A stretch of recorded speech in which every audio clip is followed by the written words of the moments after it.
السلام علیکم۔ عید پر کراچی میں مٹھائی کی دکان پر کیا ہوا؟ ڈکیتی کی انوکھی واردات نے تہلکہ مچا دیا۔ تازہ ترین ویڈیوز کے لیے چینل کو سبسکرائب کر کے بیل آئیکن اور آل نوٹیفیکیشن پر کلک کریں۔ آپ کو بتاتے چلیں کہ عید پر کورنگی میں مٹھائی کی دکان پر ڈکیتی کے دوران ملزمان کیک اور مٹھائیاں بھی لوٹ کر لے گئے۔ موٹر سائیکلوں پر سوار 6 مسلح ملزمان کورنگی کے علاقے گلزار کالونی سیکٹر 32B میں واقع مٹھائی کی دکان پر آئے۔ ملزمان نے آتے ہی سیکیورٹی گارڈ کو اسلحے کے زور پر قابو کر لیا اور دکان میں موجود گاہکوں اور عملے کو فرش پر بٹھا دیا۔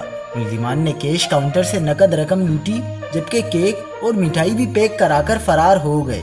واردات کی CCTV میں دیکھا جا سکتا ہے کہ دکان کے باہر بھگدڑ مچ گئی اور شہری جان بچا کر نکل کھڑے ہوئے، جبکہ ملزمان نے تسلی کے ساتھ لوٹ مار کی۔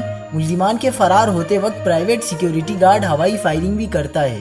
مزید خبروں کے لیے دیکھتے رہیے حق پاکستان نیوز۔